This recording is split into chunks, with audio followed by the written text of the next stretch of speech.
Also, we welcome your bodies, your minds, and your hearts. Those for whom this space and conversation is comfortable and familiar, and those for whom it is uncomfortable and a real stretch to be here.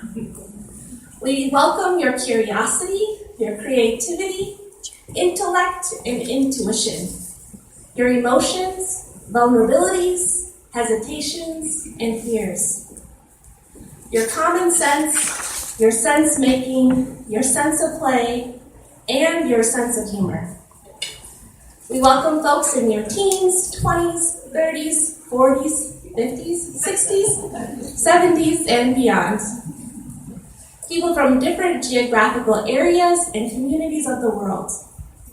People of all cultures, races, ethnicities, identities, and all beautiful combinations thereof. Those rooted in cultures and histories from around the world, and those who are rootless. We welcome people of all learning styles and speeds, introverts, extroverts, and whatever experience is real for you in the moment. Those of all abilities and disabilities, both visible and invisible. Those from all ways of education, learning, and lived experience, and the many gifts that you have to offer. We welcome you as grandparents, parents, mothers, fathers, siblings, daughters, sons, children, and human beings. Your families, the ones you were born into and the ones you have chosen. Your elders and ancestors, those in your lives, those who have passed on, and those we imagine and dream into being. We are grateful to all of those who support us to be here and who make this possible. There are many who may not have been named and who are not here yet, and it is all of our work to continue recognizing and creating space for everyone. We welcome you all. Welcome.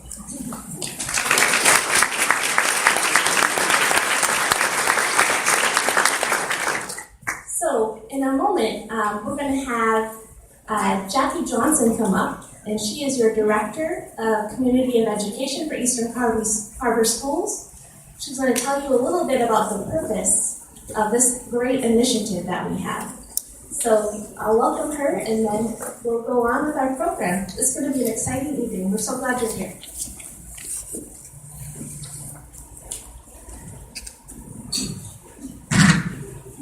Thank you, Jen. Thank you for being with us tonight.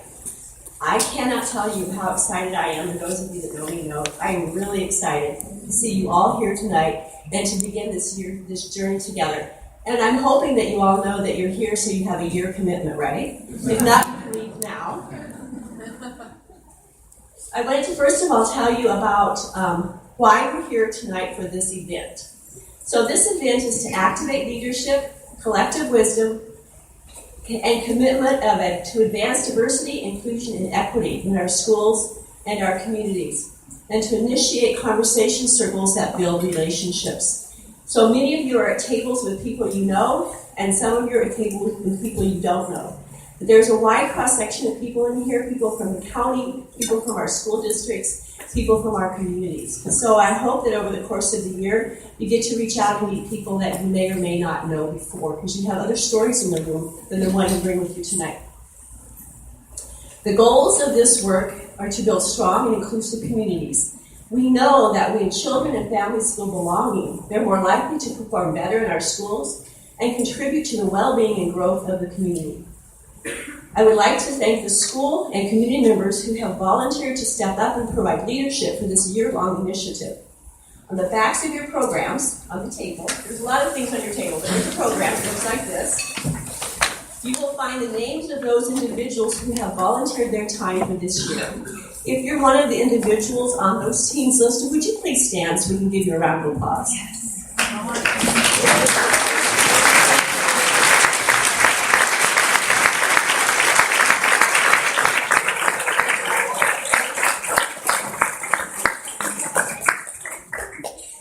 Also on the back of your program, you will see a visual, a little square.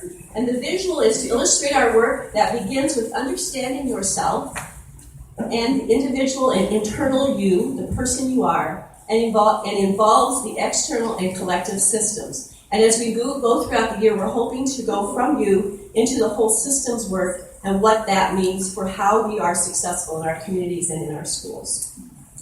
This work is also aligned with the work that Eastern Harbor County Schools has undertaken as part of the Reimagine Minnesota Metro-wide commitment to closing the achievement gaps by creating lasting equity and excellence in education for all students. So right now, it is my pleasure to introduce Superintendent Clint Christopher, and he's going to talk to you a little bit about that initiative.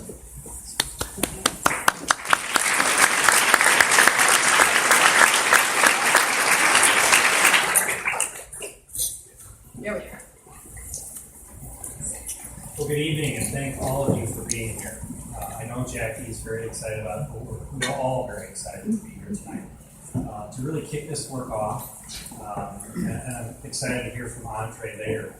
But really, I want to talk just briefly about the Cruz Guzman lawsuit. And certainly, our work didn't start with this lawsuit, but it is connected. And so, I want to give you a little background on that and kind of where we're at with that and how that ties into the work tonight. So that lawsuit against the state of Minnesota is from, Just step a little closer. there we go. Close enough now? All right. They should have put a mic on me so I have a hard time standing still behind this thing. So some students and families from Minneapolis and St. Paul Public Schools, they filed this lawsuit. And they filed it on the basis that those schools are segregated. And based on the Brown versus Board of Education saying segregated schools are unequal, therefore students in those districts aren't receiving the adequate education that they have the right to as provided in our state constitution. So the actions that they said the state has done that have led to this segregation. First off, charter schools are exempt from desegregation rules. That how we draw attendance boundaries in our districts throughout the state has led to that. Failure to implement effectively the rules around integration that have already been developed. And also our open enrollment policies throughout the state. So these have led to that has kind of pushed us back into segregated schools.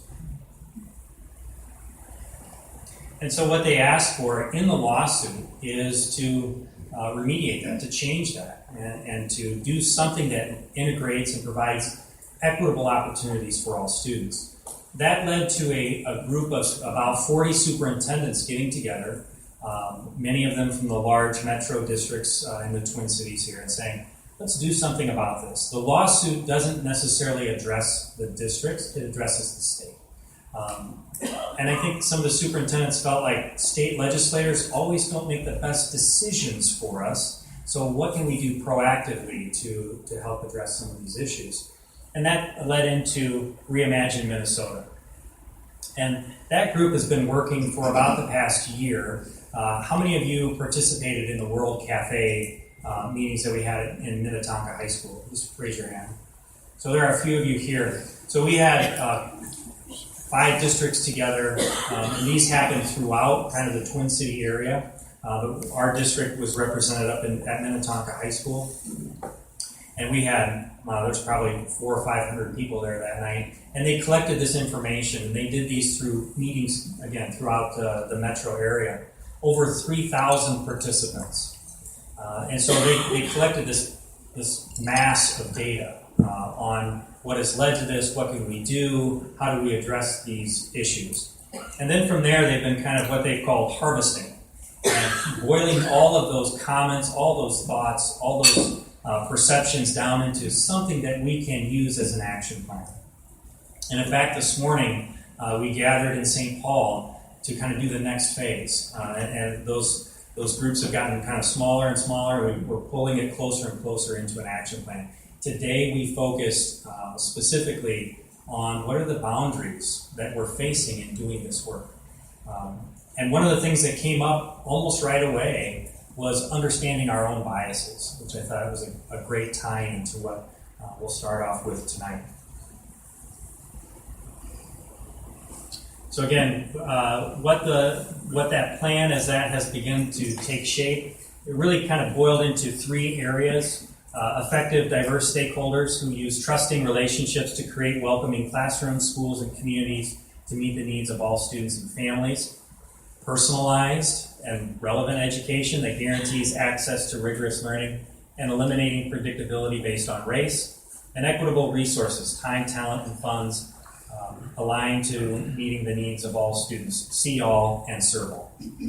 So those are kind of the 3 goal areas that were pulled together from all of these groups and conversations. And so now we're trying to pull that into an action plan. Again, if we go back to this, when you look at some of the work that we're talking about here, diverse stakeholders, building relationships, welcoming classrooms, personalized learning, equitable resources, see all, serve all. Those are the very same things that we have been talking about, and that's our plan in moving forward.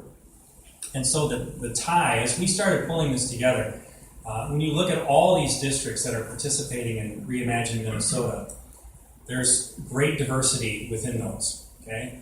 When you think about, again, Minneapolis and St. Paul, and the students and families that make up those districts compared to Minnetonka, Orono, and others, right? They're coming from very different places. And I don't know what the outcome of this lawsuit will be.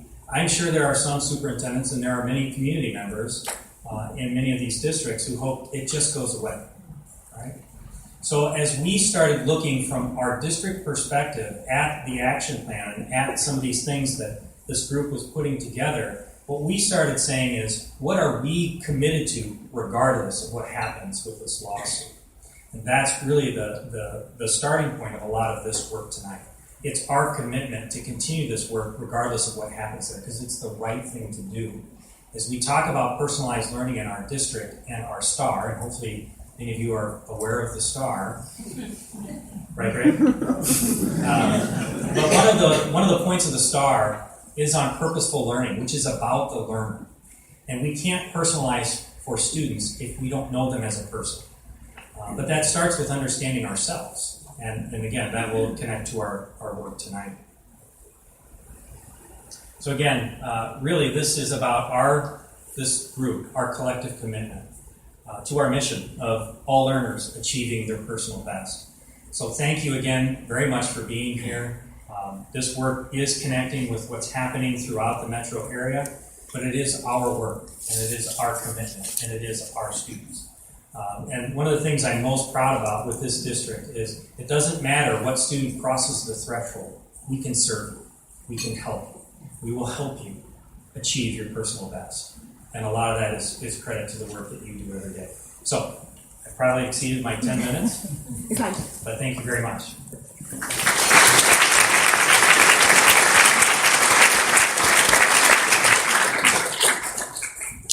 And now it is my pleasure to introduce Andre Cohen. Andre is an educator, administrator, diversity trainer, and he's the owner of AM Horizons Training Group. He's also an adjunct professor at Bethel University. It is our fortune to work with Andre this year as our consultant of work for understanding ourselves and the communities that we live and work in. Please welcome Andre.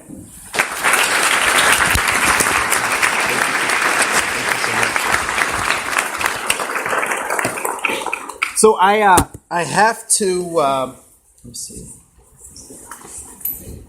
3, 2, 1. We'll do it. Wonderful. And while you're doing that, can I just say, we found some keys. Great. Can everyone hear me? All right, great. So my dad was a pastor, so I have to be mindful of the time because my dad would preach for an eternity. So I know we don't have an eternity. So I just want to say thank you so much for engaging in this important conversation about looking at ourselves as we try to look out to others. And it's extremely important that we recognize that any change starts with us. Any change starts with us. And so one of the things, and actually if I can get someone to turn the mic down just a little bit, because I'm getting loud and some feedback. So, yeah, great.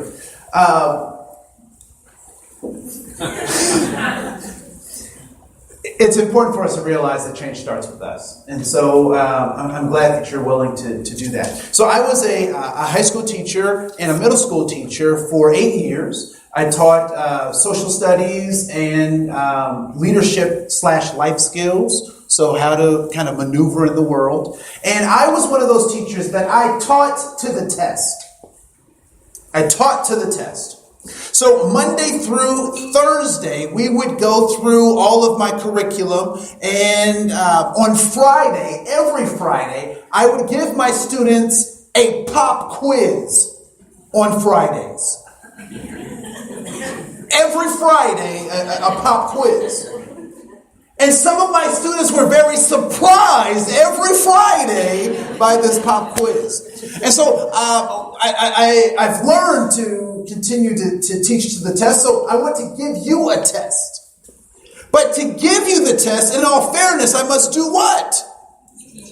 Teach you what's on the test. All right? So this is what's on the test. Fantastic. Terrific. Great. All day long. Huh. That's what's on the test. All right? So please stand if you're able, and let's practice what's on the test. Move it down a little bit too. All right, great.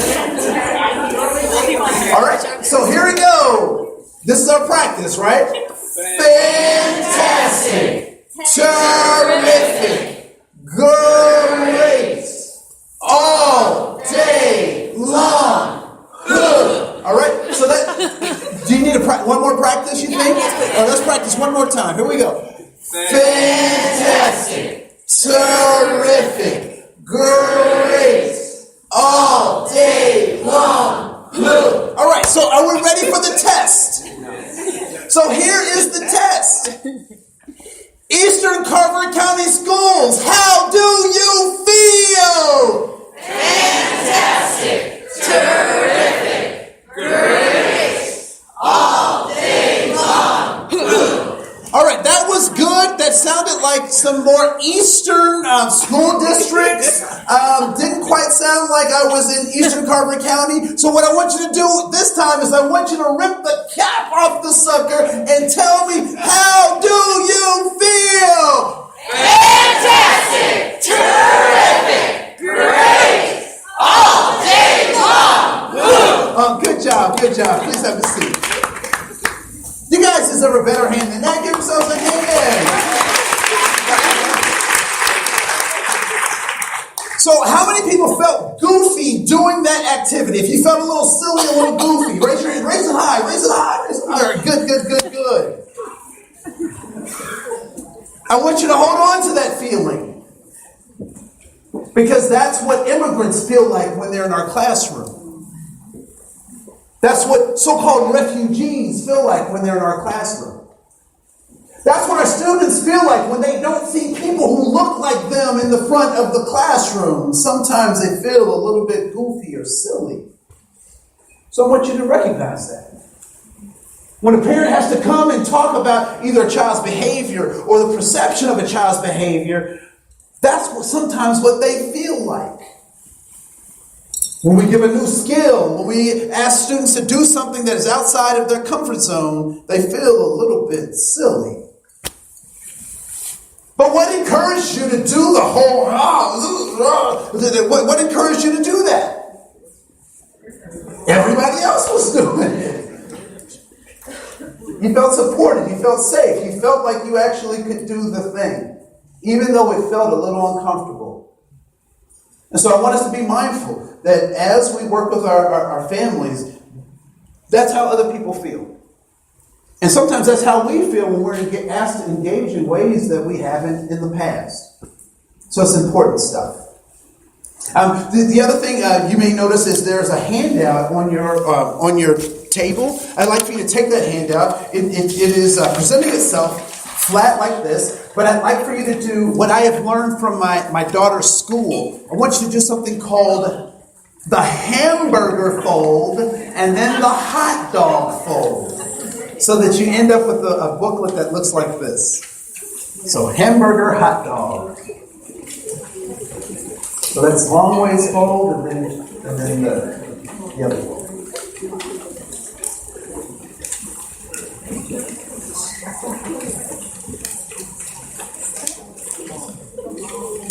Awakening awareness.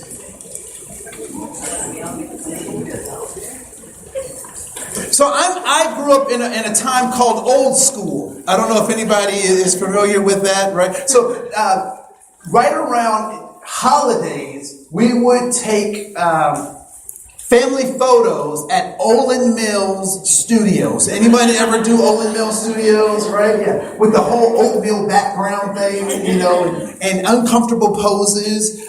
Fortunately, we didn't do, no, I do have a couple of those double exposure photos of family photos, right? So you've taken those Olin Mill photos, and those of you who haven't, it's just generally, it was like, what's one, like glamour shots, right? That's another thing that's dating us, right? Glamour shots, but like Instagram in the studio. Like you would just take the photo, and, whatever. So we would do that all the time. We do that every, so often. And I have like tons of those pictures around the house, and some of them are really uncomfortable to look at. You're like, oh, that's what I look like. Or that was my style then, and all that stuff. So we would take those family photos, and I don't know about you, but when you look at family photos or class photos that you're in, who do you look for first? You look for yourself. You look for yourself. So let's open up our handbook just for a second. So you'll notice it is organized 1, 2, 3, 4, and we'll skip around in this particular section. But in section 1, I want to read something that's very important. We, the people of the United States of America, in order to form a more perfect union, establish justice, ensure domestic tranquility, provide for the common defense, promote the general welfare, and secure blessings of liberty to ourselves and our posterity, those people coming in the future. We do ordain and establish this Constitution for the United States of America. Declaration of Independence, paragraph 2. We hold these truths to be self-evident that all men are created equal, that they are endowed by their Creator with certain inalienable rights, that among these are life, liberty, and the pursuit of happiness. Woo! I don't know about you, but when I read those words, I get really enthused and excited. Because we're going to Olin Mills to get our family picture taken. Great words. Great photo shoot. But unfortunately, when the photo came back, their family members missing. When we look at the Constitution of the United States, when we look at the Declaration of Independence, there are family members missing out of that photo. So what do? We try to make sure that we get them in the photo. So in 1930s, we know that the Indian Removal Act happened, right?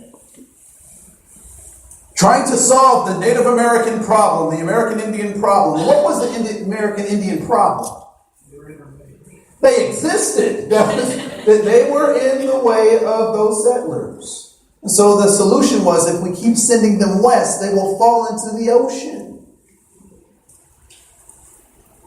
They weren't in the portrait.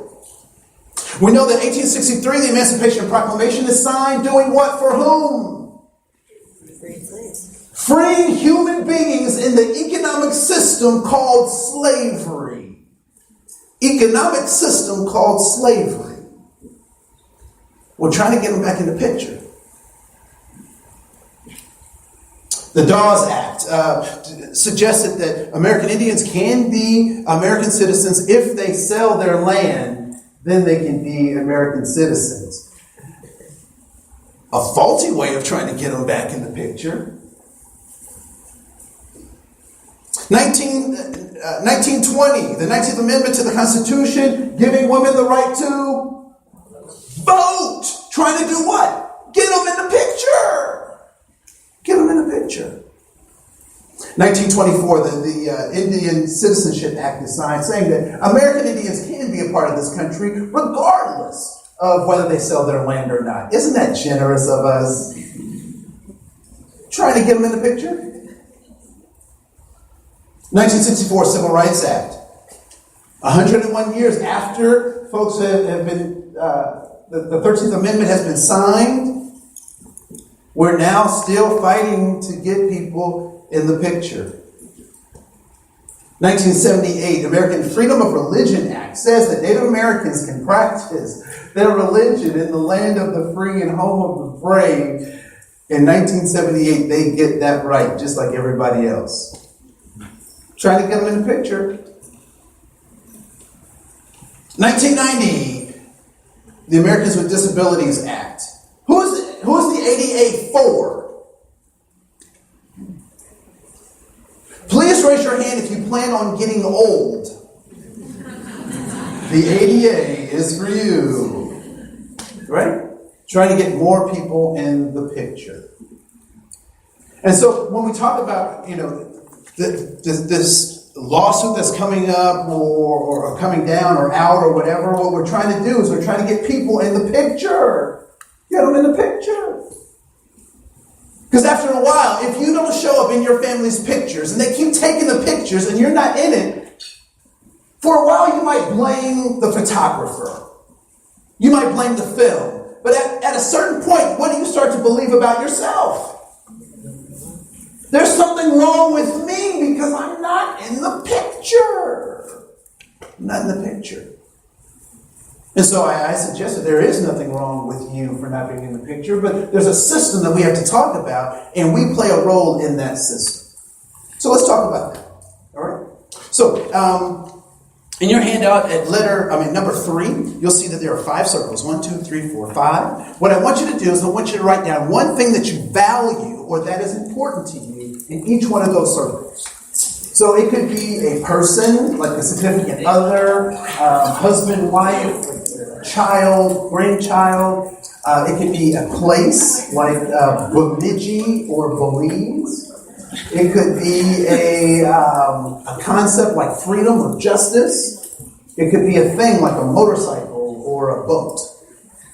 One thing that you value in each one of those circles. So there'll be 5 things that you value, 1 in each of the gray circles.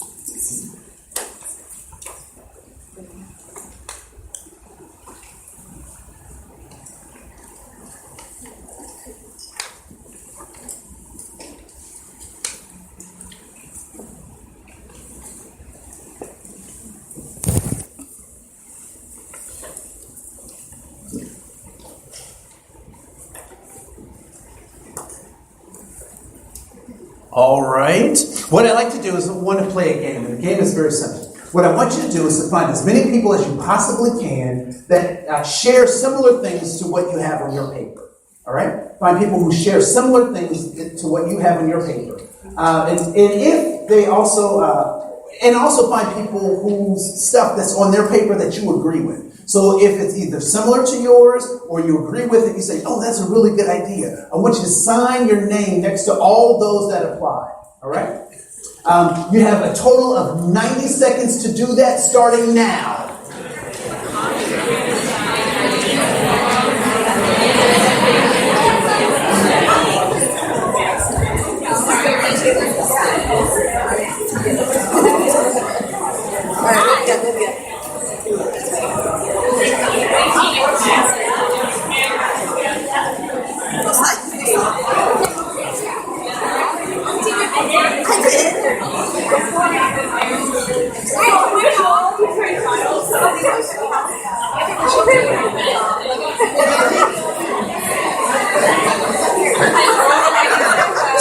Seconds.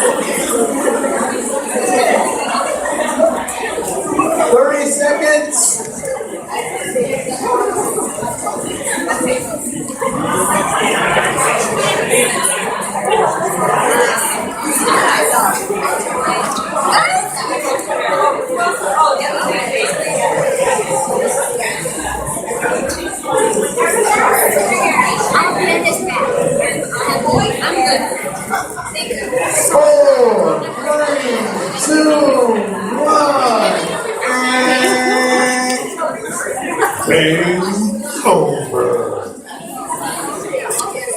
Get over here.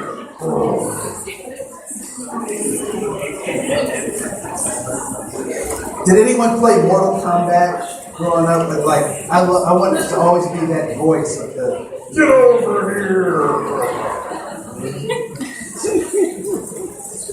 Cool. So, is there anyone that was participating that actually didn't get any signatures on your paper? That your paper is totally blank, you didn't get any signatures? All right, cool. As you were looking at other people's papers, and I know I didn't give you a whole lot of time, but as you were looking at other people's papers, were there things that you saw in other people's papers and you were like, man, I should have wrote that down. Why didn't I think about that? What were some of those things? Health. What's that? Health. Me. Freedom. Nature. What was that? Honesty. Integrity. Time. Coffee. Peace. Somebody said coffee. This guy shouldn't say wine or beer. Turn this whole thing. So it was obvious that there were things that were on other people's papers that you didn't necessarily have on yours, and you thought, maybe I should have had that, right? But in all fairness, I only asked you to write down 5 things. And I'd assume that you probably value more than 5 things, right? Yeah.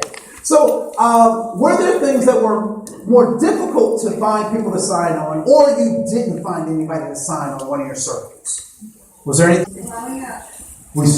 Yes. Allowing a conversation about things that we might not realize are valuable to us, that we might see with other people. So just starting that conversation of what is mutual and what am I missing? What am I not seeing that other people do see? Here, I'm done. I am done. Yeah, no. So looking at those commonalities and looking at those differences. So this is what I want you to do. If you can write somewhere on your paper, this definition of diversity. That diversity is the accounting and recognition of our commonalities and our differences. I don't know about you, but I've gone to a lot of sessions myself where we focused on one of those aspects, but never both at the same time. The diversity is about our commonalities and our differences. The acknowledging and the recognition of our commonalities and our differences. Because I will submit to you, if we don't see things in that way, then we succumb to what I refer to as obstacle illusions. Obstacle illusions. Artificial barriers to authentic human relations. Obstacle illusions. And one of those comes in the form of race. So I will let you in on a little secret about myself. I was not born black. I know some of you are like, what? Is he going through a reverse Michael Jackson thing? Or what's going on? No. So when I was born in Dayton, Ohio in 1970, the nurse looked at her checklist, and she looked at my parents. She looked at her checklist. She looked at me. And on her checklist was the category of race. And there were 3 categories from which she could select. One was black, white, and other. And after making her surmisation, looking at all of the information that she had to support her decision, given those 3 choices, black, white, and other, looking at my parents and looking at me, what decision do you think she made? Black.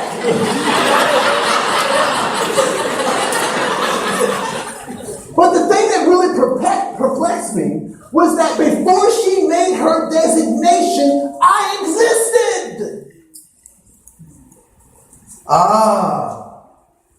I was born human, but America made me black.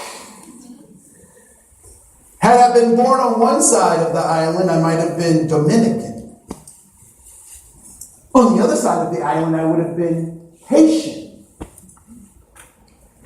Two totally different ways of looking at where I'm supposed to be from or what that means. In fact, it's the same island. I would submit to you that you were born human. But all these extra categories were added on you to divide and create obstacles between us. Let's go back to the 5 circles, right? So I think I have enough information to provoke you to believe that mindset as well. Because if you look at your 5 circles, how do you have anything in those 5 circles that specifically identify your race or ethnic identity? Is there anything there that you wrote down that specifically identifies your okay, all right, cool. Is there anything there in those 5 circles that specifically identifies your gender identity or your gender expression? No. Okay, cool. Lastly, what I want you to do is I want you to jump up in the air and wave your hands like you don't care.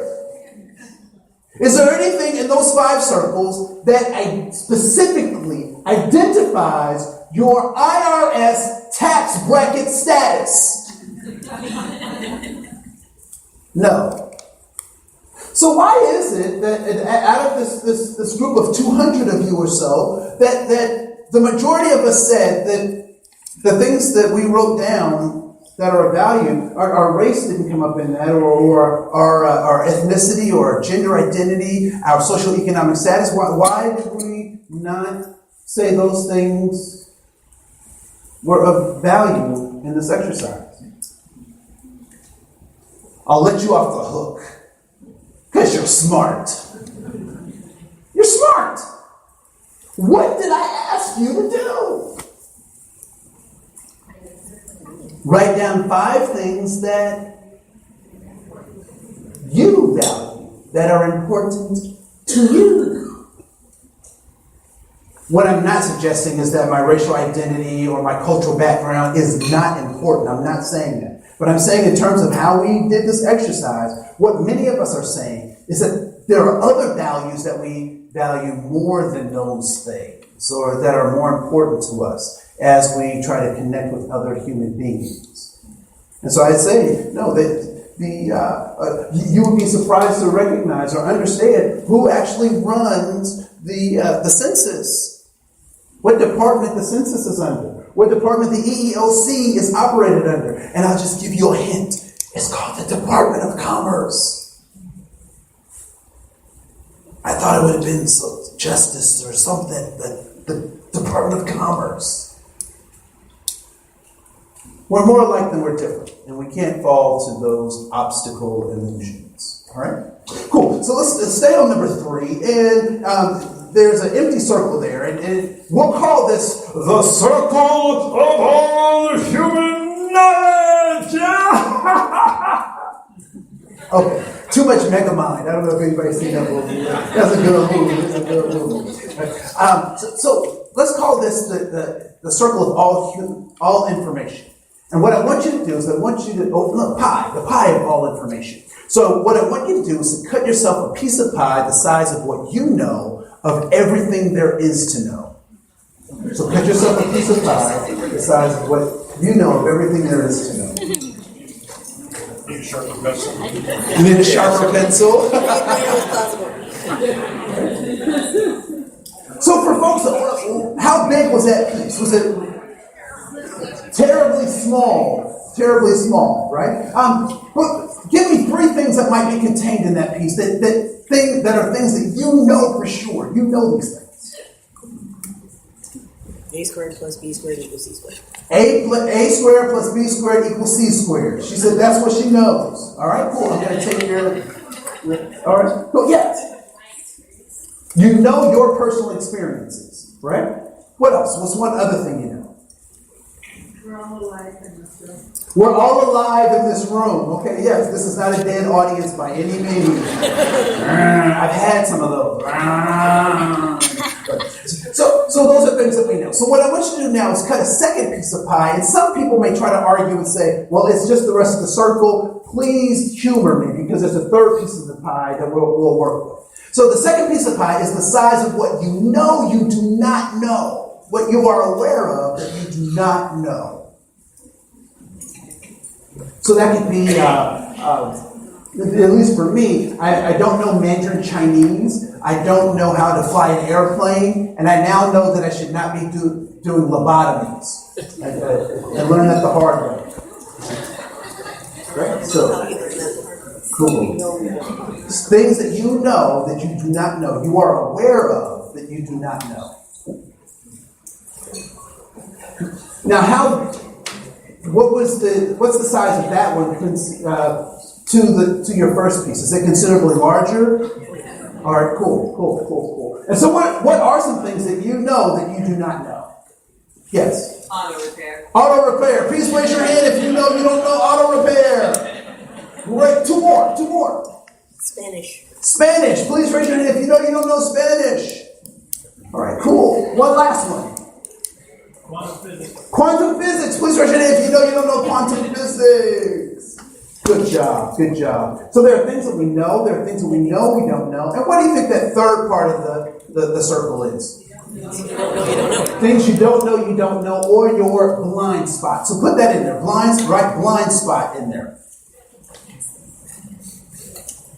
So on your table is a book called The Blind Spot. So we will encourage you to read that. And many of you have taken the implicit association test. Is that true? Right? If you haven't, please do. It is a great tool for your own information. But what do we call those three pieces of that circle? That what we know we don't know, and our blind spot. I might call that our paradigm. So write that word down somewhere on your paper. Paradigm. Paradigm. I used to say paradigm. I was hooked on phonics. It works for me. Right? Paradigm. And a paradigm is simply the way you see the world. And the way you see the world will dictate what it is that you see. Now, whose responsibility was it to introduce us to our first set of paradigms? Our parents, our guardians, our caretakers. Now, where did our caretakers and our guardians and our parents get their paradigm? From their parents. And where did they get their paradigm? Have you ever received a copy of a copy of a copy of a copy of a copy of a copy of a copy of a copy of a copy? Yeah. Did that copy that you received after all of those iterations look exactly like the original?